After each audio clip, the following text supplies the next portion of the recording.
Ak si myslíš, že značka Predator už nemá divákom čo ponúknuť, Badlands ťa presvedčí o opaku.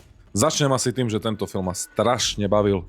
Hneď v úvode zistujeme, prečo sa hlavná postava ocitne vo vyhnanstve a od samotného začiatku dostávame pomerne solidný príbeh a náhľad do hierarchie Jauča, kde sa hlavná postava musí osvedčiť v boji. Pre tých, ktorí nevedia, Jauča je názov rasy samotných predátorov. Planéta Gena, na ktorú je Dek vyhostený, Dek je meno hlavného protagonistu, je plná rôznych druhov krvilačných tvorov a rastlín, ktoré bojujú o život rovnako ako hlavná postava. Táto planéta je sama o sebe veľmi podstatnou časťou príbehu a miestami im pripomínala krvavejšiu verziu planéty Pandora z Avatar filmov.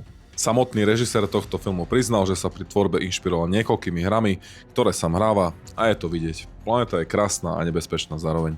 Ella Fanning ako android je v tomto filme skvelým spestrením príbehu a tak ako som sa obával kombinácie androida a predatora, pretože mi to prišlo ako vystrihnuté z Marvel šablóny, som ostal veľmi milo prekvapený a toto duo fungovalo vo filme veľmi slušne. Nepretržitá akcia plná prekvapivých momentov a fungujúceho príbehu, kde je každý jeden kill prepracovaný a veľmi uspokojivý. Ten, kto si myslí, že rating tohto filmu nejakým spôsobom limituje jeho potenciál, sa veľmi mýli. Jediná vec, ktorá mi na filme nie že vyslovene vadila, no vedel by som si predstaviť Predatora aj bez tejto v úvodzovkách vsúky, je už spomínaný Disney faktor, ktorý sa bohužiaľ dotkol aj tohto filmu, kde samotný záver pôsobil tak trochu mätuco. Režisérovi však po filmoch ako Predator korisť a Zabijak zabijakov plne dôverujem a teším sa na ďalšie pokračovanie.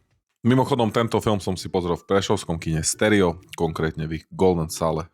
Táto sála ponúka menšie priestory s polohovateľnými sedačkami, neobmedzeným prístupom niekoľkým druhom čapovaných nápojov, slaného a sladkého popcornu a nachos, pri ktorých si viete sami nadávkovať množstvo omačok. Samotná sála ponúka veľmi kvalitný obraz a výborný priestorový zvuk, ktorý mi doslova znásobil samotný zážitok z filmu.